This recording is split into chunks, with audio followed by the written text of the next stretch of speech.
Gold, trusted gold buyers. మీరు తాకట్టు పెట్టిన బంగారాన్ని విడిపించి ఈ రోజు ఉన్న మార్కెట్ ధరకు కొనబడను.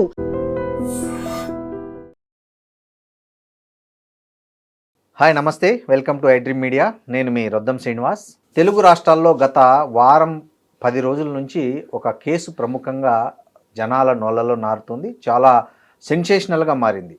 ఏంటంటే మంగ్లీ పేరు వాడుకొని మంగ్లీకి సంబంధించిన వాళ్ళు, మంగ్లీకి తెలిసిన వాళ్ళు జనాల దగ్గర, ముఖ్యంగా గిరిజన కమ్యూనిటీ దగ్గర నుంచి లక్షలు వసూలు చేసి రకరకాల పేర్లతో క్లబ్ పెడుతున్నాం, హాస్పిటల్ పెడుతున్నాం, వెంచర్ వేస్తున్నామని చెప్పి డబ్బులు వసూలు చేసి ఇప్పుడు చేతులు ఎత్తేశారనే ఒక ప్రధాన ఆరోపణలు చేస్తూ అడ్వకేట్ సుబ్బారావు గారు బాధితుల పక్షాన ఆయన కేసులు పెట్టడం జరిగింది. దీని మీద మంగ్లీ కూడా కౌంటర్లు ఇవ్వడం జరుగుతుంది. ఇప్పుడు మనతో అడ్వకేట్ సుబ్బారావు గారు ఉన్నారు, మాట్లాడదాం. ఈ కేసులో అసలు నిజాలు ఏంటి, జరుగుతున్నది ఏంటి, జరగబోయేది ఏందనేది ఆయన మాటల్లోనే తెలుసుకుందాం. నమస్తే సుబ్బారావు గారు. నమస్తే అండి.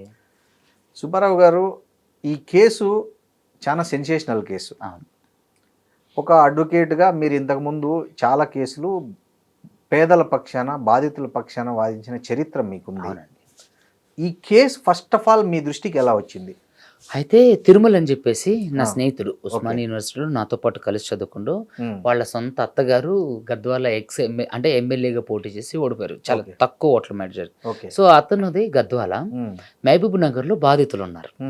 అయితే ఇతను లీడర్ అవడం, వాళ్ళ అత్తగారు లీడర్ అవడం, ఈ బాధితులందరూ కూడా అదే పార్టీ అవడంతో ఒక తెలిసిన వ్యక్తి ద్వారా ఈ తిరుమల దగ్గర కేసు వచ్చింది. వస్తే అయితే మా ఫ్రెండ్ హైకోర్టులో పెద్ద లాయర్ గారు ఉన్నారు, మీరు అందరు రండి అని చెప్పి వాళ్ళందరితో ఫస్ట్ కూర్చొని మాట్లాడి ఇట్లా ఒకటి కేసు ఉంది సుబ్బు, అంటే ఫైనాన్షియల్ ఫ్రాడ్ కేసు. అంటే ఫైనాన్షియల్ ఫ్రాడ్ కేసులలో మనం ఏం చేయగలం తిరుమల, ఇప్పుడు చూస్తున్నావు కదా ఈ పెంగ్విన్ సెక్యూరిటీస్ అని అవన్నీ ఇవన్నీ కోట్లలో, వేల కోట్లలో మోసాలు. నేనంటే జస్ట్ ఒకసారి చూడు, ఒకవేళ దీంట్లో మనం ఏదైనా చేయగలిగితే చేద్దాం అని అన్నాను. సరే రమ్మనండి అంటే నేను ముగ్గురు నలుగురు వస్తారనుకున్నానండి. 40 మంది వచ్చారు అట్ ఏ టైం. ఎప్పుడు జరిగింది ఇది? మార్చ్ ఫస్ట్ వీక్ లో ఎట్ ఏ టైం వచ్చేసారు. 40 మంది వచ్చారు. వస్తే ఎక్కడికి రావాలి అని అంటే నేను ఎప్పుడు కూడా క్లయింట్లని అప్పటికి ఆఫీస్ క్లోజ్ చేసి నేను కోర్టుకు వెళ్ళాలి. ఇంటి దగ్గర ఏమో మనం క్లయింట్లను రాదు. ఉస్మాన్ యూనివర్సిటీ నాకు దగ్గర. సో ఉస్మాన్ యూనివర్సిటీయే కదా, అక్కడ క్యాంటీన్ దగ్గరకు రమ్మంటారు, మళ్ళీ అక్కడ కలుస్తామని చెప్పేసి రమ్మంటే నేను వెళ్ళేసరికి క్యాంటీన్ నిండిపోయి ఉంది. నేను 4-3 అనుకున్నా, చూస్తే వీళ్ళందరూ బాధితులే అని అన్నారు. నిజంగా లిటరల్గా మీకు చెప్తే దాంట్లో చాలా మందికి చెప్పులు లేవండి, వేసుకోలేదు, డబ్బులు లేవు. అందులో ఒక బీఈడి చదివి ఉన్నటువంటి గ్రాడ్యుయేట్, పోస్ట్ డబుల్ గ్రాడ్యుయేషన్, ఆయన బీఈడి చేసి ఉద్యోగం, ఆయన ప్రైవేట్ జాబ్ చేస్తూ, అంటే 12,000కి ప్రైవేట్ జాబ్ చేస్తూ దాదాపుగా 10 లక్షలు కట్టింది. కొంతమందికి అసలు పంచగట్టుకొని చెప్పులు లేకోకుండా ఇట్లా పట్టుకొని ఇట్లే ఉన్నారు. అరే చూసి చాలా బాధ అనిపించింది. ఎవరు ఎంతంత ఏంటంటే నా ఇన్ని లక్షలు సార్, ఎవరు ఏంటంటే పలానా రమావత్తు మధు సార్, మంగ్లీ వాళ్ళ మరిది. అరే మంగ్లీ వాళ్ళ మరిదా అంటే, మంగ్లీ వాళ్ళ మరిది అంటే ఎట్లా అంటే వాళ్ళ చిన్న చెల్లిని చేసుకోబోతుండే సార్. అప్పుడు ఇంట్రెస్ట్ వచ్చింది. ఏది అందరూ ఎంత తీసుకొచ్చారు చూడండి, ఎంత ఫైల్ తీసుకొచ్చారు. ఏమున్నాయి ఆ ఫైల్లో? మొత్తం ప్రామిసరీ నోట్లు, బ్లాంక్ చెక్కులు, PhonePe, Google pay transactions, bank transactions, అదే విధంగా హ్యాండ్ క్యాష్ ఇచ్చిన వీడియోస్, వీళ్ళందరూ ఆ రమవత్తు మధుతో దిగిన వీడియోస్, ఫొటోస్, మంగ్లీ వాళ్ళ తమ్ముడు శివతో దిగిన ఫోటోలు, వీడియోలు, చాటింగ్స్, ఇవన్నీ పట్టుకొని వచ్చారు. చూస్తే మొత్తానిలో ఇందులో శివ, ఎవరైతే మంగ్లీ తమ్ముడు శివుడు, తను మెయిన్గా డైరెక్ట్గా ఇన్వాల్వ్ అయ్యిండు, మంగ్లీ బ్యాక్గ్రౌండ్లో ఉంది. మంగ్లీకి తెలిసే జరిగింది ఇదంతా. కానీ మొన్న పంజాగుట్ట పోలీస్ స్టేషన్ దగ్గర ఈ ముఖమేనా, ఈ లెక్క ముఖం పెడుతున్నా చూడండి. అయితే మీడియాలో ఒక వీడియో వైరల్ అయ్యి దానికి వాళ్ళ తమ్ముడు పేరు వేసేసరికి మాట్లాడింది. మరి వాళ్ళ తమ్ముడు ప్రధాన నిందితుడు రమవత్తు మధుతోని దిగిన ఫోటోలు, వీడియోలు, తర్వాత బాధితులతో ట్రావెల్ చేసిన ఫోటోలు, తర్వాత చాటింగ్ పంపిస్తాయి. మరి దాని మీద స్పందించలేదు ఎందుకు ఆవిడ కదా? ఇప్పుడు డబ్బులు లెక్క పెడుతున్నటువంటి ఫోటో ఇదేనా అని చెప్పేసి మాట్లాడినటువంటి మంగ్లీ గారు, మరి వాళ్ళ తమ్ముడు గురించి ఫోటో ఒకటి, బాధితులతో దిగిన ఫోటో రిలీజ్ చేశాం, బాధితులతో చేసిన చాటింగ్ రిలీజ్ చేశాం, బాధితులతో ఎంతమందితో అయితే మాట్లాడిండో వాళ్ళందరితోనే ఇంటర్వ్యూలు ఇప్పించాం. మరి వాటిని ఎందుకు కౌంటర్ చేయలేదు ఆవిడ? ఇంకొక విషయం, ఎక్కడ నేను విక్టిమ్ని నేను బాధితులకి నేను అండగా ఉంటానని చెప్తున్నారే తప్ప బాధితులందరూ ఇప్పుడు స్టిల్ వాళ్ళు వచ్చి 15 రోజులు అవుతుంది ఇప్పటికీ హైదరాబాద్లోనే 5 రూపాయల భోజనం తినుకుంటూ అక్కడెక్కడెక్కడ హోటల్లో మీకు తెలుసు కదా 250 ఇస్తే అట్లా ఎట్లా ఉంది. మరి అలాంటప్పుడు ఎందుకని ఆవిడ అక్కడికి వచ్చి వాళ్ళ తరపున రావట్లేదు మాట్లాడడానికి, బాధితుల తరపున? ఇప్పుడు ఈ విషయం మీ దృష్టికి వచ్చింది, మీకు తెలుసు చట్టానికి ఏం కావాలో ఆధారాలు అవన్నీ మీరు వెరిఫై చేసుకున్నాకే మీరు ఈ కేసులోకి ఇన్వాల్వ్ అయ్యారా? అవునండి, ఇవన్నీ అన్ని తెలుసుకున్నాక ఏమండి ఇందులో ఒక్కటే క్వశ్చన్, ప్రధాన నిందితుడు రమవత్తు మధు డే 1 రోజు నేను ఒక మ్యూజిక్ డైరెక్టర్ గారి ద్వారా అసలు మీ పాత్ర ఉందా లేదా తెలుసుకొని ఇందులో ఒకవేళ మీ పాత్ర లేకపోతే దీని నుంచి మిమ్మల్ని కాపాడడానికి నేను ఏం చేయగలను మాట్లాడడానికి ఆవిడకి ఫోన్ చేసినప్పుడు చాలా వల్గర్ గా మాట్లాడింది. వాళ్ళ తమ్ముడు కూడా డైరెక్టర్ కూడా చెప్పారు ఇంటర్వ్యూలో, వేరే వాళ్ళు మ్యూజిక్ డైరెక్టర్ గారు ఏంటండి వేణుగుడుగులా గారు చెప్పారు, ఆవిడ కూడా పంజాగుట్ట పోలీస్ స్టేషన్ ఇంటర్వ్యూలో చెప్పింది. అవునండి, నేను మీ మీద కేసు పెడతానంటే ఎవరు మంచిగా మాట్లాడతారండి అని చెప్పేసాను. అంటే ఆవిడ వల్గర్గా మాట్లాడింది, అర్థమైపోయింది. వల్గర్గా మాట్లాడింది, వాళ్ళ తమ్ముడితో తీసుకుని ఆడితో కూడా వల్గర్గా మాట్లాడించింది. ప్రధాన నిందితుడు రమవత్తు మధును కూడా ఫోన్లోకి కలిపి వెళ్ళి సార్ను కలిసి దీన్ని ఏంటో మాట్లాడు అని అన్నాను. అన్న తర్వాత వీళ్ళు వల్గర్గా మాట్లాడుతుంటే ఇదేదో విషయం, అసలు వీళ్ళు ఏంటి మర్యాద తెలిసిన మనుషుల్లాగా లేరని. మీరు అది రికార్డ్ చేశారా మీ ఫోన్ లో వాళ్ళు మాట్లాడింది? ఏమండి ఆడియో కాల్ నేను రికార్డ్ చేసే అలవాట్లు నాకు లేవు. ఇంకోటి నేను అడ్వకేట్ ని, నేను రికార్డ్ చేయాల్సిన అవసరం ఉంది. మనం ఆన్ బిహాఫ్ ఆఫ్ క్లయింట్స్. మీరు అక్కడ 10 లక్షలు డిమాండ్ చేశారు డబ్బులు అనే ఒక క్వశ్చన్ అక్కడ రైజ్ అయింది. నిజంగానే మీరు ఆ 10 లక్షలు డిమాండ్ చేశారా? చూడండి, మంగళి గారిని కలిసింది నేను ఒక్కసారి పూజారి నాగేశ్వర గారి ఆఫీస్కి. అది కూడా ఆవిడ పిలిపిస్తేనే నేను వెళ్ళా. వేణుగుడుగులా గారుతో కూడా ఆవిడే పిలిపిస్తేనే నేను వెళ్ళా. వెళ్ళినప్పుడు వేణుగుడుగులా గారు ఉన్నారు, పూజారి నాగేశ్వర గారు ఉన్నారు, సురేష్ బొబ్బిలి గారు ఉన్నారు, నేనున్నా, మంగళి ఇంకొక ఆయన ఉన్నారు. మరి వేణు గారికి ఇంటర్వ్యూ చేసినప్పుడు మరి వేణు గారు చెప్పాలిగా, పలానా సుబ్బు అడ్వకేట్ 10 లక్షలు. వాళ్ళైతే ఎవరు చెప్పట్లేదు, బట్ మీరు అడిగారని కూడా చెప్పట్లేదు. వాళ్ళ ఇంటర్వ్యూలో అయితే వాళ్ళు క్లియర్ గా ఏం చెప్తున్నారు, ఆయన కేవలము దీంట్లో ఈమె పాత్ర ఉందా లేదా అని ఒక కన్ఫర్మేషన్ కోసం అతను ఒక ప్రయత్నం చేశాడు తప్ప అతను మాకు తెలిసి ఎక్కడ డబ్బులు డిమాండ్ చేయలేదనే విషయం వాళ్ళు క్లియర్ గా చెప్పారు. అంటే ఇప్పుడు ఎవరు అబద్ధం ఆడుతున్నట్టు? తర్వాత అడ్వకేట్ సుబ్బు నన్ను మానసికంగా వేధించిండు అని ఎక్కడ అంటే ఇప్పుడు ఆన్ బిహాఫ్ ఆఫ్ క్లయింట్స్ తరపున వేసేవాళ్ళు కూడా ఎవరైతే నిజంగా నిందితులు ఉన్నారో వాళ్ళు కూడా మా మీద కేసు లేని మానసికంగా బాధపడతారు. అంటే ఇక న్యాయ వ్యవస్థ బ్రతుకుంటుంది. ఇక అట్లా ఏంటంటే దీంట్లో కూడా మంగళి గారి అడ్వకేట్ ఇచ్చినటువంటి సలహా ఇది, ఆయన కేసు పెట్టిండు, మీరు కౌంటర్ కేసు పెట్టండి, పెడితే ఇది వీగిపోవడానికి అవకాశం ఉంది అని. ఎంత అవుతుంది, ఇంత రోడ్డు మీదకి అవుతుంది, ఇంత బడ్జెట్ లోకి వచ్చేస్తాను వాళ్ళు అనుకోలే. అవును, బాధితులు ఉన్నారు. ఇప్పుడు నేను దీంట్లో ఇంకో ట్విస్ట్ అండి, ఇప్పుడు మీరు పంజాగుట్ట పోలీసులు ఎప్పుడు ఎఫ్ఐఆర్ ఈ బాధితుల తరఫున మీరు కేసు ఫైల్ చేశారా? నన్ను బెదిరించారు. అక్కడికి వెళ్ళిన తర్వాత ఏమైందంటే ఇదంతా ఎట్లో పోతుంది, వాళ్ళ తమ్ముడితో బూతులు మాట్లాడించి ఏం బూతులు మాట్లాడించి చేస్తే నేను అక్కడ నుంచి వెళ్ళిపోవడానికి ప్రయత్నం చేస్తే బయటకు వచ్చి మళ్ళీ కెమెరాలు లేని దగ్గర అంటే లిఫ్ట్ దగ్గర పక్కకు వచ్చి అరే అంటే ఇక బూతులతో మాట్లాడుతూ వాళ్ళ తమ్ముడితో కూడా మాట్లాడిస్తే నేను ట్రక్తో గుద్ది చంపించేద్దాం రాదని మాట్లాడుతుంటే గొడవ అవుతుందేమో అని చెప్పేసి మా తిరుమలని రవ్వన్ అని ఇద్దరు ఉన్నారు, అది మా ఫ్రెండ్ తిరుమల. నేను ఆ రోజు బాధితులు తీసుకుని వెళ్ళాను, మళ్ళీ 8 మంది బాధితులను తీసుకుని వెళ్ళా. ఆ రోజు ఒక ప్రముఖ ఛానల్ కి ఆయన ఆఫీస్ కింద ఇంటర్వ్యూ కూడా ఇచ్చి మాట్లాడి వచ్చేటప్పటికి ఇదేదో గొడవలాగా అవుతుందని చెప్పేసి వాళ్ళు నన్ను తీసుకెళ్ళటం, అక్కడ నుంచి పంజాగుట్ట పోలీస్ స్టేషన్కి వెళ్ళి కేసు పెట్టడం, అది 14 రోజులకి ఎఫ్ఐఆర్ అవడం.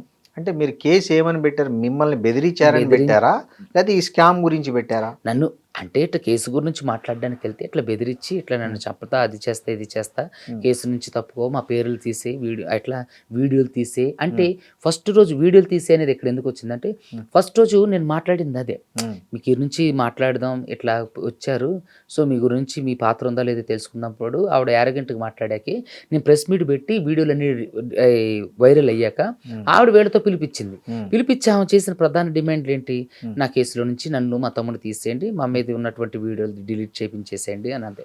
సరే మీరు దాంట్లో తప్పు చేయలేదన్నారు కదా, బాధితులకి తరపున మీరు రండి, ఆడి మీద ఎవరైతే ఇప్పుడు వీళ్ళు కంప్లైంట్ చేస్తున్నారో రమావత్ మధు మీద, భరత్ చౌహాన్ మీద, శైలజ చౌహాన్ మీద, తర్వాత ఇంకొక 2 ఉన్నారు, వాళ్ళ మీద మీరు కేసు పెట్టండి. అప్పుడు మీ తప్పు లేదని నమ్ముతుంటే ఆడెవడో నాకేం తెలుసండి, నేనెందుకు కేసు పెడతా, కేసు పెట్టిన పోలీస్ స్టేషన్ చుట్టూ ఎందుకు తిరుగుతా అంది. తర్వాత సరే పోనీ అండి మా అమ్మకు బాధితులు మా సమక్షంలో వాడిని పోలీసులకు తీసుకొచ్చి అప్పగించండి అంటే నేను చేయను అంది. అంటే ఆ రోజు పోలీస్ స్టేషన్కి వెళ్ళడానికి ఇబ్బంది పడ్డ ఆవిడ మరి ఈరోజు పోలీస్ స్టేషన్ చుట్టూరు ఎందుకు తిరుగుతుంది? ఈరోజు 18వ తారీఖు 4వ నెల 2026 ఆవిడ ఈ ఇష్యూ జరుగుతున్నాయి ఇప్పటి వరకు స్టిల్ ఇప్పటి వరకు కూడా ప్రధాన నిందితుడు రమావత్ మధు మీద కానీ, శైలజ చౌహాన్ మీద కానీ, భరత్ కుమార్ చౌహాన్ మీద కానీ, మిగతా ఉన్నారు వేరే వాళ్ళు వాళ్ళ మీద కానీ ఎఫ్ఐఆర్ కేసు పెట్టాల. మొన్న డీజీపీ గారికి కూడా హేమాకాంత్ రెడ్డి మీద నా మీదే ఇచ్చారు, మళ్ళీ సిపి సజ్జనార్ గారికి కూడా హేమాకాంత్ రెడ్డి గారి మీద నా మీదే ఇచ్చారు. అయితే నాకు తెలిసిన విషయం ఏంటంటే ఆల్రెడీ నువ్వు కేసు పెట్టినప్పుడు మళ్ళీ మా దగ్గరకు వస్తే ఇది ఎట్లా కేసు అయితే, ఆల్రెడీ నీకు జరిగిన అన్యాయాన్ని కేసు ఇచ్చినప్పుడు మళ్ళీ దీని మీద ఏం కేసు అవుతుంది అని చెప్పి పక్కకు పడేసింది బోగొట్ట.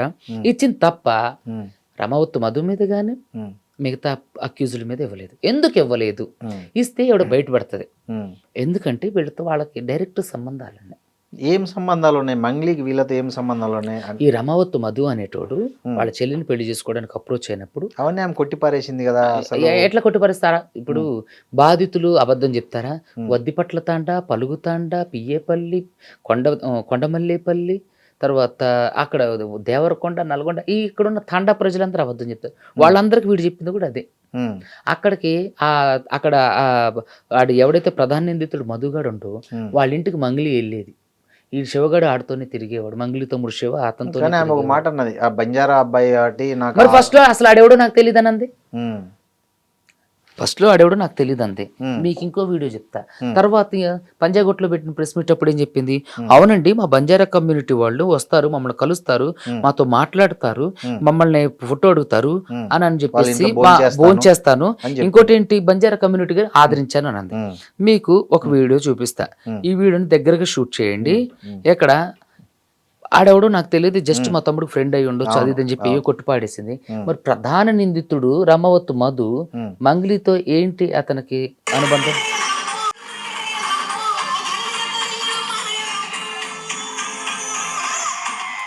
ప్రధాన నిందితుడు మధు ఉంటాడు పక్కన.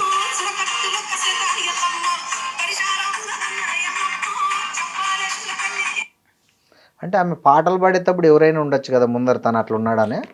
పాటలు పాడేటప్పుడు సభ్యులు లేడు, డయస్ మీద బ్యాండ్లు పక్కన కూర్చొని ఉండు. ఎవరు ఇప్పుడు రమావత్ మధు మీకు ఎవరో తెలియదు. అవును. ఇంకొక ఫోటో కూడా రమావత్ మధు వాళ్ళ ఇల్లు కన్స్ట్రక్షన్ జరిగేటప్పుడు వాళ్ళ చెల్లితో సహా మిగతా వాళ్ళతో వెళ్ళి తెల్లవారుజాము 4:30కి వెళ్ళి కలిసింది వాళ్ళ ఇంట్లో. మీ దగ్గర ఫోటో మీడియాకి కూడా ఇచ్చి ఇప్పుడు మీకు కూడా ఇస్తా. ఇప్పుడు ఈ వీడియో ఆ ఫోటో మీకు ఇస్తా. ఏంది అయితే మీరు చూసారు, శేఖర్ భాషా గారు కూడా దుబాయ్లో ప్రోగ్రామ్ చేసేటప్పుడు వాళ్ళ దగ్గర డబ్బులు తీసుకుని వాళ్ళకి ఇవ్వలేదని.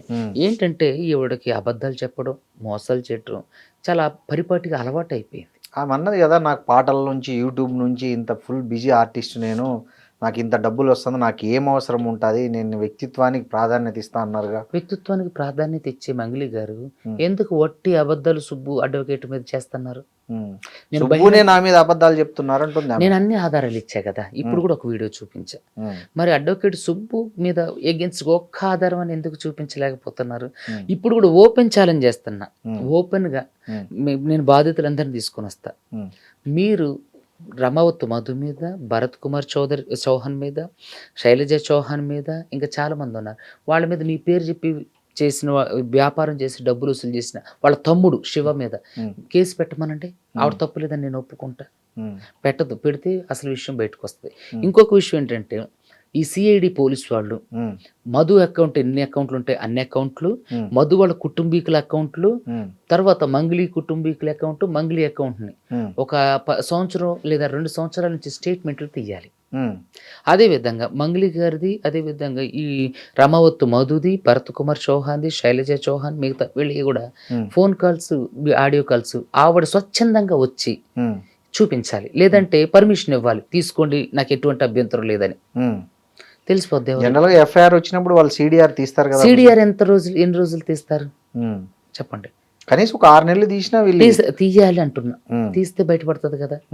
సో ఇంకో కొత్త ఇన్ఫర్మేషన్ ఏంటంటే ఒక వ్యక్తి దగ్గర నుంచి, అంటే మధు దగ్గర నుంచి ఆవిడకి ట్రాన్సాక్షన్స్ అయిన వివరాలు కూడా ఉన్నాయని చెప్తుండ్రు. అది రావాలి. ఇవన్నీ కూడా అంటే ఆమె ఒక సెలబ్రిటీ, దీన్ని ప్రమోట్ చేయడానికి తనకి ఏమన్నా ఇచ్చారేమో బహుశా అట్లా. ఏమండి బ్యాంక్ అకౌంట్ లో అప్పుడిప్పుడు ఇప్పుడు ఎట్లా ప్రమోట్ చేస్తారండి? అంటే ఈ మధ్య కాదా, పాతవి. ఓకే. సో ఇప్పుడు ఈ మధ్యలో వేస్తే మళ్ళీ ఆవిడ తిరిగి ఆ అకౌంట్ కిందకి డబ్బులు కొడుతుంది కదా. అయితే నేను ఏమంటానంటే నేను అదే చెప్తున్నా, ఇప్పుడు మంగ్లీ గారికి సంబంధించినంత వరకు ఆవిడ చేస్తున్నటువంటి అలిగేషన్స్ ఇవన్నీ కూడా నిరూపించుకోమనండి. ఆమె మిమ్మల్ని అదే అంటుంది కదా, నా ప్రమేయం ఉన్నట్లు మీరు నిరూపించండి. నిరూపించాం కదా వాళ్ళతో. ఇప్పుడు ఆవిడ వాళ్ళ తమ్ముడు ఏం చేస్తాడు, బాధితులతో వాళ్ళ తమ్ముడు ఏం చేస్తాడు, ప్రధాన నిందితుడితో వాళ్ళ తమ్ముడు ఏం చేస్తాడు, మంగ్లీతో ప్రధాన నిందితుడు ఎందుకు తిరుగుతుండు, ఎందుకుండు, మంగ్లీ ప్రధాన నిందితుడి ఇంటికి ఎందుకు వెళ్ళింది, ఓకే అన్నం తినటానికే వెళ్ళింది. మరి మీ పేరు చెప్పి మీకేం తెలియదు, మరి మీ పేరు చెప్పి ఇట్లా 100 కోట్ల స్కామ్ 100 మంది దగ్గర నుంచి చేస్తారు, ఒక్కడన్నా మీకు ఇన్ఫర్మేషన్ ఇచ్చి ఉండడా, మీకు తెలిసి ఉండదా? వాళ్ళ తమ్ముడైనా చెప్పండొచ్చు కదా. వాళ్ళ తమ్ముడే ఉండు, వాళ్ళ తమ్ముడు చేసే వ్యవహారం ఏంటో తెలీదా? సో ఇదంతా ఏంటంటే జనాల్ని మభ్యపెట్టే వ్యవహారం. ఇప్పటికైనా సరే ఆవిడ తప్పు లేకపోతే నేను ఒప్పుకుంటా, ఆవిడ తప్పు లేకపోతే ఫెయిర్గా వాళ్ళందరి మీద కేసులు పెట్టి ఆ అకౌంట్లో ఉన్న డబ్బులన్నీ కూడా రికవరీ చేయించి బాధితులకి ఇవ్వమనండి. నేను బహిరంగ క్షమాపణ చేయాల్సింది పోలీసులు కదా. ఈవిడ తలుచుకుంటే చేయగలదు. ఇప్పుడు ఒక స్క్రిప్ట్ ఇచ్చి ఒక దూరంగా ఒక రూమ్లో కూర్చోబెట్టించి ఎవరికి తెలియకోకుండా ఒక ఇంటర్వ్యూ అది ఒక వీడియో తీసి రిలీజ్ చేసి పంపించి ఏదో ఒక ఛానల్కి, అది వాళ్ళ అనుకూలమైనటువంటి ఒక ఛానల్కి ఇంటర్వ్యూ ఇచ్చినటువంటి వాళ్ళు, ధైర్యం లేనటువంటి వాళ్ళు బహిరంగంగా ప్రెస్ మీట్ పెట్టమనండి. ధైర్యంగా వచ్చి ప్రెస్ మీట్ పెట్ట. ఇప్పుడు మధు అంటే అరెస్ట్ అయ్యండు, మిగతా వాళ్ళు వచ్చి ధైర్యంగా ప్రెస్ మీట్ పెట్టమనండి. మధు అరెస్ట్ అయ్యాడా? అరెస్ట్ అయ్యండు, సిఐడి వాళ్ళు అరెస్ట్ చేశారు. ఎప్పుడు? నిన్నో మొన్న అయ్యిండని చెప్పి. కానీ అతను ఒక వీడియో రిలీజ్ అయింది, అతను ఈ ఎవరైతే మీ హిమకాంత్ రెడ్డి ఇంకొక లేడీ గురించి వాళ్ళందరూ ఇది అని చెప్పి ఆయన ఒక వీడియో రిలీజ్ చేశారు, చూసారా మీరు? చూసానండి. సో దాని గురించి నేను ఏమంటానంటే ఇప్పుడు బ్యాంక్ ట్రాన్సాక్షన్ జరగడానికి ఆధారాలు ఉన్నప్పుడు వాళ్ళ మధ్య జరిగిందంటానికి తప్పు జరిగిందంటే ఒక ఆధారం చూపించమనండి. వాళ్ళంతా బాధితులు. హిమకాంత్ రెడ్డి డే 1 నుంచి ఫైట్ చేస్తున్నటువంటి వ్యక్తి. సరిత అనే ఆవిడ పాపం ఆవిడ తినక ఆవిడ చూసారా ఏడుస్తుంది. వాళ్ళ ఆయన గారికి ఆమెకు ఒక కుటుంబం ఉంది కదా, ఇప్పుడు ఆమెకు ఒక కుటుంబం ఉంది కదా. ఈ ఎదవ, ఈ చిల్లర వెధవ, ఈ మోసగాడు ఆడి మీద 100 కేసులు ఉన్నటువంటి ఒక చిల్లర వెధవ ఒక ఏదో చెప్పిండి, దయచేసి ప్రజలు నమ్మకండి. ఇదంతా ఏంటంటే అసలు కేసుకి దానికి ఏంటి అప్రస్తుతం కదా. అది వాళ్ళ మధ్య అలాంటిది ఎందుకు ఉంటుందండి? ఆవిడెక్కడో కరీంనగర్, ఏందెక్కడో మహబూబ్ నగర్. సో డబ్బుల వరకే తప్ప ఎందుకు ఉంటుందండి? ఆవిడతో పాటు మరి మిగతా చాలా మంది ఆడవాళ్ళు పెట్టారు. ఆవిడ బలంగా ధైర్యంగా నిలబడి పోరాడుతుంది కాబట్టి ఆవిడని సైడ్ చేయాలి. ఆవిడ మీద ఏదో ఒక అలిగేషన్ చేస్తే ఆవిడ మీడియా ముందుకు రాదు, వాళ్ళ కుటుంబీకులు రానివ్వరు. సో కేసు వీగిపోకుంటూ వస్తుంది అని చెప్పి చేస్తున్నారు. కానీ ఆవిడ చాలా స్ట్రాంగ్గా నిలబడింది. ఆవిడ మీద కేసు కూడా నిన్న పెట్టమైంది, అది ఎఫ్ఐఆర్ అయ్యే పనిలో కూడా ఉంది. సో ఇక్కడ నేనేమంటానంటే మంగ్లీ గారు చేయగలరు. ఒక స్క్రిప్ట్ ఇచ్చి వాడితో ఒక స్క్రిప్ట్ చదివించి ఒక రూమ్లో కూర్చోబెట్టించి చిన్నపిల్లలా చేయకండి. జనం చూసి నవ్వుతున్నారు, అందరికీ తెలుసు మీరు ఏం చేస్తున్నారు అనేది. సో కాబట్టి బహిరంగంగా రమ్మనండి, బహిరంగ చర్చకు సిద్ధమా అని అడగండి. నేను వస్తా బాధ్యతలు తీసుకుని, ఆవిడ రమ్మనండి వాళ్ళందరిని తీసుకుని. ఇదంతా ఏంటంటే బుల్షిట్ థింగ్స్ కావాలని. సుబ్బారావు గారు, మీరు ఒక అడ్వకేట్గా ఇప్పుడు ఈ కేసు ఏ స్టేజ్లో ఉందండి? ఈ కేసు పెట్టారా? ఈ ప్రూఫ్లు మీరు చెప్పిన ప్రూఫ్లన్నీ పెట్టి ఎక్కడ కేసు పెట్టారు బాధితులు? వాళ్ళ అన్ని పోలీస్ స్టేషన్లలో పెట్టారు. కొన్ని దగ్గర ఎఫ్ఐఆర్ అయ్యి, కొన్ని దగ్గర ఎఫ్ఐఆర్ కాలేదు. వాటన్నిటిని కూడా హైకోర్టు, ఆంధ్రప్రదేశ్, తెలంగాణ హైకోర్టులో కేసులు ఫైల్ చేయడం జరుగుతుంది. కొంచెం హడావుడి అంతా అయిపోయిన తర్వాత సివిల్ సూట్ వేయడం జరుగుతుంది. అదే విధంగా బాధితులందరితో తరపున మళ్ళీ కేసు ఫైల్ చేయడం జరుగుతుంది సిసిఎస్లో కానీ ఇవన్నీ. సో ఎంత మీరు ఒక అడ్వకేట్ కదా, ఇన్ని ఎవిడెన్సెస్ మీ దగ్గర ఉన్నప్పుడు మీరే డైరెక్ట్గా సిసిఎస్లో కేసు ఎందుకు పెట్టలేదు? అయితే నేనేం చేశానంటే ఆర్బిట్రేషన్ అనే ఒక గొప్ప దారి ఉంది. ఇప్పుడు సిసిఎస్లో కేసులు పెట్టి అంతకుముందు కేసులలో కూడా నేను చూసాను. సిసిఎస్లో కేసులు పెడితే అది చాలా ల్యాగ్ అయిపోతుంది. సో ఇన్స్టెంట్గా ఆర్బిట్రేషన్ చేసే అధికారం అడ్వకేట్కి ఉంటుంది. మాట్లాడి సెటిల్ చేస్తే అయిపోతుంది కదా, వాళ్ళ డబ్బులు వాళ్ళకి వస్తాయి కదా. దానికి సిసిఎస్ అని వీళ్ళ ఖర్చు అని బాధితులు ఆల్రెడీ చితికిపోయి ఉన్నారు ఆర్థికంగా. మళ్ళీ వాళ్ళకి ఆర్థిక భారం ఎందుకని చెప్పేసి ఆర్బిట్రేషన్ చేయడానికి ప్రయత్నం చేస్తే అది విఫలమైంది. ఆ విఫలం అవ్వడం ఇట్లా బయటకు వచ్చింది. ఆ తర్వాత పోలీసులు ఇన్ఫ్లుయెన్స్ చేయటం ఇట్లా జరుపుకుంటూ వచ్చింది. మీకు ఒక కేంద్ర మంత్రి ఫోన్ చేసి బెదిరించాడా? కేంద్ర మంత్రి పేరు చెప్పి ఈవిడ బెదిరించింది. ఈవిడ బెదిరించింది, అంతేగాని కేంద్ర మంత్రి అయితే బెదిరించలేదు. నేనేమంటానంటే కేంద్ర మంత్రి ఎందుకు బెదిరిస్తారండి? ఏమని బెదిరించింది ఈమె కేంద్ర మంత్రి పేరు చెప్పి? నేను నేను ఆయన అడిగా, ఆయన పేరు వద్దు, ఉమ్. నేను ఆయన అడిగా. అందరికి తెలుసులేండి ఆ. కిషన్ రెడ్డి గారని. ఆ, ఏ- అదేలేండి, చెప్పండి. నేను చెప్పకూడదు. అయితే ఆయన నేను చెప్పానే, ఆయనకి మీరు గురించి చెప్పా, మీరెవరో తెలియదు అన్నారే, నువ్వు సారీ నువ్వెవరో తెలియదు అన్నారే, నువ్వు జూనియర్ అడ్వకేటా సీనియర్ అడ్వకేటా ఏంటి, నువ్వు చిన్న చిన్న ఇంటర్వ్యూలు చేసుకుంటూ ఉన్నావు ఏంటి, నువ్వు శేఖర్ భాష లాంటి వాళ్ళతో ఇంటర్వ్యూ చేస్తావా? నేను ఆయన అడిగి నువ్వెవరో తెలియదు అన్నారే. ఓకే అమ్మా, నేను దేని గురించి మాట్లాడుతున్నా, నువ్వు దేని గురించి మాట్లాడు. అంటే ఆ కేంద్ర మంత్రిని ఏమే మీ గురించి ఎందుకు అడిగింది? అదే కదా అవసరం ఏంటి అంటే, ఒకవేళ తెలుసు అంటే ఈ కేసు నుంచి నన్ను తప్పించడానికి ప్రయత్నమా? సో ఎట్లా ఎన్నో దారులు ఇప్పటికీ కూడా ఆమె తప్పించుకోవటానికి అదొక దారి ఇదొక దారి అన్వేషిస్తూ ఇప్పటికీ కూడా జనాలకు దొరికిపోతూనే ఉంది. నేను మొన్న బాగా అడిగేసరికి ఏదో ఒక చిన్న వీడియో రిలీజ్ చేసింది. సురేష్ బొబ్బిలి గారు నా గడ్డం పట్టుకుని సార్ సార్ సార్ అంటే కేసు వద్దు సార్ అంటాడు. దాంట్లో నేను డబ్బులు అడిగినట్టు గానీ, డబ్బులు డిమాండ్ చేసినట్టు గానీ, మీరు డబ్బులు అడగలేదని ఆయనే స్పష్టంగా చెప్పారు. సురేష్ బొబ్బిలే చెప్పిండు. ఇంక వేణు ఉడుగులా గారు చెప్పారు. ఆ వీడియో ఏంటి, ఆ వీడియోలో ఏముంది? మీరు ఆర్బిట్రేషన్ చేయాలనుకున్నారు, ఆమె మంచిగా ముందుకు వచ్చి బాధితులకు ఇద్దాం లేండి అన్న, ఇది నా పేరు ఎట్లా వాడారో తెలియదు అంటే మీరు దాన్ని బాధితులకు ఏదో ఏమండి, దొంగతనం చేసిన తర్వాత కూడా వాడు తప్పించుకోవడానికి దారులు ఉంటాయి. ఈవిడకి తెలిసి జరగలేదు అంటుంది, తెలిసి జరిగిందని ప్రజలందరూ అంటున్నారు, ముఖ్యంగా బాధితులు చెప్తున్నారు. దాన్ని ఎంత సావధానంగా పరిష్కరించుకోవాలి.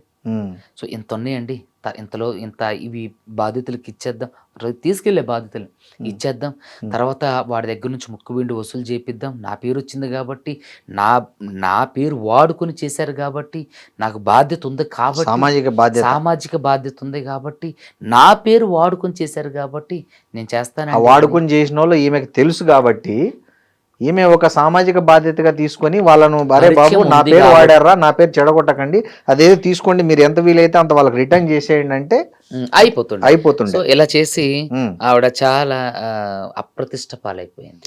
ఇంకా మిమ్మల్ని చాలా మంది బెదిరించారన్నారు. ఎవరు? ఇప్పుడు మనం ప్రస్తుతం ఉన్నటువంటి ఏరియాకి సంబంధించిన ఎమ్మెల్యే తండ్రి ఆయన, తర్వాత ఇప్పుడు ప్రెస్ మీట్ పెట్టినటువంటి విద్యార్థి ఉద్యమ నాయకుల్లో కొందరు, తర్వాత చెప్పండి పేర్లు పర్లేదు, వద్దులేండి, అడ్వకేట్ గా నేను అవన్నీ చెప్పకూడదు.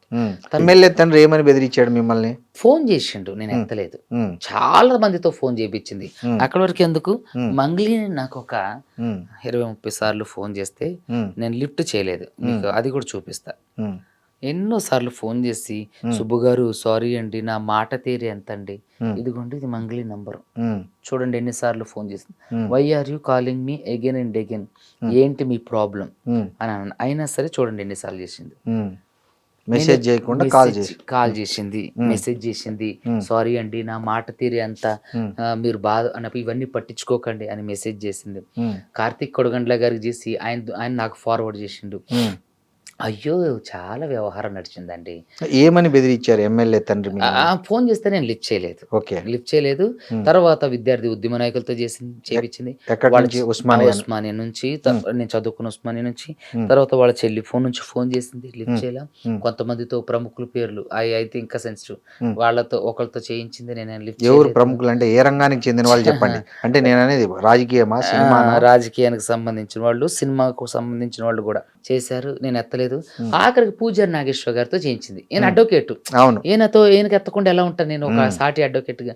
ఏంటి సార్ అంటే, సుబ్బు ఏంటి పరిస్థితి ఇట్లా జరుగుతుందంటే, అవును సార్ అని మొత్తం కనుక్కున్నారు. ఆయన కూడా అంటారు ఏం ఇన్వాల్వ్మెంట్ ఉంది కానీ ఇవి ఓపెన్ అవ్వట్లేదు. మన వేణు ఉడుగులా గారు కూడా అన్నారు ఈ ఇన్వాల్వ్మెంట్ ఉంది తమ్ముడు, కానీ ఇవి ఓపెన్ అవ్వట్లేదు. ఓపెన్ ఏదో ఒకటి చేస్తేనే కదా మనం ఏదైనా మాట్లాడగలిగేదని కూడా అంటాం. ఆ మాట వేణు ఉడుగులా గారిని, పూజారి నాగేశ్వర గారు కూడా అడగండి, వాళ్ళు ఆర్బిట్రేషన్ చేస్తున్నారు. సురేష్ బొబ్బిలి గారు కూడా ఉన్నారు. ఆ రోజు పూజారి నాగేశ్వరరావు గారికి మీకు మధ్య ఆ రోజు మంగ్లీ కూడా అక్కడ ప్రెజెన్స్ లో ఉన్నారు కదా? అయ్యో 4 గంటలు ఏదైతే ప్రెస్ మీట్ పెట్టిన నెక్స్ట్ డే మధ్యాహ్నం 2:30 నుంచి సాయంత్రం 6:30 వరకు అక్కడే ఉంది. ఏం జరిగింది ప్రధానంగా? అదొకటి ఇదొకటి మాట్లాడుతున్నాం. నువ్వు డబ్బులు కట్టించు బాధితులకని నేను, ఆడెవడో నాకు తెలియదని ఆవిడ, తర్వాత వీళ్ళు నెగోషియేట్ చేయటం. అంటే నెగోషియేట్ అంటే చెప్పమ్మా నీ దగ్గర ఉంటే, నాకు అసలు ఆడెవడో తెలియదని. ఆడెవడో తెలియనప్పుడు ఇక చిన్న చిన్నగా ఆవిడ మొదటి రోజు ఇంటర్వ్యూ నుంచి నాతో మాట్లాడిన దగ్గర నుంచి ఈ రోజు వరకు కూడా అన్ని తప్పు తడక ఏదో అతుకులు బొంతలాగా అన్ని అల్లుకుంటూ వస్తుంది. కానీ వీటికి ఇది మ్యాచ్ అవ్వట్లేదు, ఎందుకంటే జరగలేదు. అది జరుగుంటే ప్రకృతి అవకాశం సహకరిస్తుంది. సో కాబట్టి ఇవన్నీ కూడా. ఇప్పుడు ఈ కేసు ప్రజెంట్ సిచ్యువేషన్ ఏంటంటే, ఇప్పుడు కొంతమంది యాంటిసిపేటరీ బెయిల్ తీసుకున్నారన్నారు, ఎట్లా వాళ్ళు ఎప్పుడు తీసుకున్నారు? లేదండి, యాంటిస్పెక్టరీ బెయిల్ తీసుకోలేదు. అప్పుడు వెంటనే రాదు. ఓకే. యాంటిస్పెక్టరీ అంటే జడ్జి గారు అంత త్వరగా ఏమి ఎవరు, మినిమం దానికి 2 months పడుతుంది. సో చూద్దాం. దీంట్లో అంటే ఈ కేసు ఇప్పుడు ప్రస్తుతం ఎక్కడుంది? సిఐడిలో ఉంది, అదే విధంగా హైకోర్టుకు కూడా వెళ్తుంది, అదే విధంగా సివిల్ సూట్లు కూడా మధు అనే సిఐడిలో ఎఫ్ఐఆర్ అయిందా? ఎఫ్ఐఆర్ అయిందండి. అందుకే అరెస్ట్ చేశారేమో. అవును, ఎవరెవరి మీద ఎఫ్ఐఆర్ అయిందండి సిఐడి? భరత్ చౌహాన్ మీద, మధు మీద, భరత్ చౌహాన్ మీద, శైలజ చౌహాన్ మీద, తర్వాత ఇంకొక ఇద్దరు ఉన్నారు. వాళ్ళ కొత్తగా ఆ బాధితులు నా దగ్గర లేరు. శివ లేడు, మంగ్లీ లేదు దీంట్లో. లేరు అంటే వీళ్ళు పటాన్ చెరువులు పెట్టారు. ఓకే. పటాన్ చెరువులు దగ్గర ఎవరు వసూలు చేసి మధుకి ఇచ్చేవాళ్ళు అంటే హేమాకాంత్ రెడ్డికి. సో హేమాకాంత్ రెడ్డి ఎవరికి ఇచ్చేవాడు? భరత్ చౌహాన్కి. హేమాకాంత్ రెడ్డితో ఎవరి దగ్గర ఉండి అడిగి పిచ్చి పెట్టిపించారు? మంగ్లీ వాళ్ళ తమ్ముడు శివ. సో హిమాకాంత్ రెడ్డి దగ్గర మంగ్లీ శివ తమ్ముడికి సంబంధించిన ట్రాన్సాక్షన్స్ కాదు వాళ్ళు, అదొక కుట్ర కాబట్టి వాళ్ళు మొదటి నుంచి వాళ్ళతో లేరు. డైరెక్ట్గా పెట్టమని చెప్పిండు, డైరెక్ట్గా బాధితులతో తిరిగిండు, బాధితులతో ఉండు. ఇంకొక విషయం ఏంటంటే ఇదే హేమాకాంత్ రెడ్డి కర్ణాటకలో మురళీ నాయక్ అని ఒక ఆయన చనిపోయిండు, ఆర్మీ జవాన్. ఆయన దగ్గరికి ఈవిడ కలవడానికి వెళ్ళేటప్పుడు ఇదే హేమాకాంత్ రెడ్డి 40,000కి ఫార్చునర్ కారు మాట్లాడి పంపించి చేసిండు. ఆ ఎవిడెన్స్ ఉంది, ఇవన్నీ ఉన్నాయి. ఏంటంటే ఇక్కడ హేమాకాంత్ రెడ్డిని కేసును డైవర్ట్ చేయడానికి, కేసును పక్కదో పట్టించడానికి అతని పేరు వాడుతున్నారు. చూపించమనండి, ఒక్క ఆధార ఫోటోలు కాదు చూపించాల్సింది. ఫోటోలు ఓకే మంచిది, ఫోటోలు ఎక్కడ డబ్బులు తీసుకుంటున్నట్టుగానా, డబ్బులు ఇస్తున్నట్టుగానా కాదు, అందరు కలిసి దిగుతున్నట్టుగా. అలాగే ఏదైనా ట్రాన్సాక్షన్ చూపించమనండి, అతని దగ్గర ఉన్నట్టు ఏదైనా ట్రాన్సాక్షన్ చూపించమనండి. బాధితులందరూ అతను తప్పు చేసిన వాడైతే బాధితులకు తెలియదా? మరి బాధితులు ఎందుకు అతను కూడా బాధితులు అంటాడు? అతను తప్పు చేసిన వాడైతే మొదటి నుంచి ఈ కేసులో ఎందుకు మనతో పాటు ఫైట్ చేస్తాడు కదా? సో కాబట్టి సో హిమాకాంత్ రెడ్డితో డైరెక్ట్ మంగ్లీ మాట్లాడి మురళీ నాయక్ శవం వచ్చినప్పుడు అక్కడ గోరంట్ల దగ్గరికి ఫార్చునర్ మాట్లాడింది ఇతనే. హేమాకాంత్ రెడ్డి మీరు ఆ ఫార్చునర్ కార్ ఓనర్ తో కూడా హేమాకాంత్ రెడ్డి మొన్న మాట్లాడి వీడియో రికార్డ్ చేసిండు, అది కూడా మీడియాకి రిలీజ్ చేస్తాం. సో మీ దగ్గర వీడియో లేదండి, ఇక్కడ లేదు. ఆ వాయిస్ రికార్డ్ అని ఉందా? లేదు లేదు, వీడియోనే ఉంది. ఈమె ఎందుకు హిమాకాంత్ రెడ్డితో కార్ బుక్ చేయించుకుంది ఫార్చునర్? హిమాకాంత్ రెడ్డి ఆవిడకి డైరెక్ట్ పరిచయం చేయలే, తర్వాత పరిచయం చేశారు. అంటే డైరెక్ట్ ఎప్పుడు పరిచయం చేయలే, కానీ వీళ్ళు వాళ్ళ రూమ్ కి వెళ్ళారు. హేమాకాంత్ రెడ్డి ఎవరు అడిగారు హిమాకాంత్ రెడ్డి ఈమెకు ఫార్చునర్ కార్? మధు. మధు అడిగితే హిమాకాంత్ రెడ్డి చేసి పెట్టాడు. ఓకే. ఆ 40,000 ఎవరు కట్టారు? హిమాకాంత్ రెడ్డి. హిమాకాంత్ రెడ్డి మధు ద్వారా కట్టించండు. ఇప్పుడు దీంట్లో హిమాకాంత్ రెడ్డి కూడా బాధితుడు అంటున్నారు మీరు. మరి ఇంత ఆమె ఈ టెక్నికల్ ఇష్యూస్ లో వాళ్ళు ఎక్కడ మీరే అంటున్నారు వాళ్ళు జాగ్రత్త పడుతూ వచ్చారు కాబట్టి ఎక్కడ వాళ్ళ తమ్ముడు గానీ ఆమె తమ్ముడు దొరికిపోయాడు. ఈమె దొరకదు కదా, మరి ఈ కేసు ఆమె మీద నిలబడుతుంది అంటే? ఎందుకు నిలబడుతూ? బాధితులు వాంగ్మూలం ముఖ్యం కదా. బాధితులతో ఈమె ఎక్కడ డైరెక్ట్ ఇన్వాల్వ్మెంట్ లేదు కదా. 8 మంది వెళ్ళారు, మంగ్లీ వాళ్ళ ఇంటికి వెళ్ళారు. ఆ వీడియోలు ఉన్నాయి. హేమాకాంత్ రెడ్డి మంగ్లీ వాళ్ళ ఇంట్లో మధు ఉండి భోజనం చేసి వీడియో కూడా రిలీజ్ చేసిండు. అయితే మీరు చూసి ఉండకపోవచ్చు, నేను చూడలేదు. తర్వాత 8 మంది బాధితులు 9 మంది బాధితులు మంగ్లీ ఉండంగానే వాళ్ళ ఇంటికి వెళ్ళిన వీడియో ఉంది. వాళ్ళు మందు దాగి అన్నం తిన్న భోజనం చేసిన వీడియోలు కూడా ఉన్నాయి. ఆ మధ్య ఫామ్ హౌస్ లో పార్టీ జరిగింది, అందులో కూడా మధు ఉన్నాడా? మధు ఉండు. ఆ వీడియో నేను మీడియాకి ఇచ్చా కదా. ఆ డ్రగ్స్ పార్టీల ఫోటోలో మధు ఉండు, వీడియోలో కూడా మధు ఉండు. సో ఆమెకు అతనికి సంబంధాలు చాలా దగ్గర సంబంధాలు. కోర్టుకు ఈ ఎవిడెన్స్ సరిపోతుందండి. చాలా ఎక్కువ. బాధితులు వాంగ్మూలమే 90%. ఇక తర్వాత ఈ ఆధారాలన్నీ కూడా దానికి సంబంధించి. సో ఈ కేసులో అరెస్ట్ తథ్యమంటారా? ఖచ్చితంగా వీళ్ళందరూ కలిసి మళ్ళీ సిసిఎస్ లో మంగ్లీ మీద వీళ్ళందరి మీద కేసు పెడితే ఖచ్చితంగా అరెస్ట్ తథ్యం. ఓకే. సో వాళ్ళు వెయిట్ చేస్తున్నారు సెటిల్మెంట్ కోసం? లేదు లేదు లేదు, వీళ్ళంతా కొంచెం ఇదంతా హడావుడి, సిఐ మీద కేసు హడావుడి అయిపోయిన తర్వాత వీళ్ళందరూ కూడా సిసిఎస్కి వెళ్ళి కంప్లైంట్ పెడతారు. సరే, మీకు పంజాగుట్ట పోలీసు స్టేషన్కి వెళ్ళినప్పుడు మీకు ఒక బ్రీత్ అనలైజర్ టెస్ట్ చేశారండి.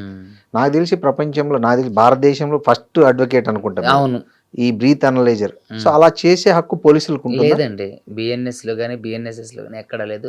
నిన్న సీరియస్ గా హైకోర్టు కూడా అదే అంది. ఎక్కడుంది, ఏ సెక్షన్ మీద చేశారు, అసలు మీ అథారిటీ ఏంటి ఆయనకి బ్రీత్ అనలైజ్ చేయడానికి?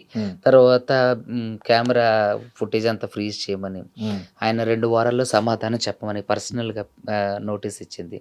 2 వారాల్లో సమాధానం చెప్పకపోతే చాప్టర్ క్లోజ్. ఉత్సాహం అదే కదండి. సెలబ్రిటీ కేసులో ఒకలాగా, తర్వాత మాకు ఒకలాగా ట్రీట్మెంట్, తర్వాత ఇవన్నీ కూడా ఏంటంటే ఆవిడ పరువు ఆడే తీసుకుంది. ఉమ్, సో సిఏ ఎవరైతే ఉన్నారో రామకృష్ణ, ఆయన పరువు కూడా తీసుకుండు. ఒక జిగుప్సాకరమైన హేయమైన చర్య చేసి ఉమ్, అంత పోలీస్ వ్యవస్థ అంతటికీ కూడా ఉమ్, అప్రతిష్ట పాలు తెచ్చిండు. పోలీసులు ఎలా ఉన్నారా ఉమ్. తెలంగాణ రాష్ట్రంలో అని చెప్పి సిగ్గుపడేలాగా చేసిండు. ఇప్పుడు మీకు ఆ బ్రీత్ అనలైజర్ టెస్ట్ చేశారు కదా, సో దాంట్లో 27% ఏదో వచ్చింది. అది కన్సిడరబుల్. కన్సిడరబుల్ అండి.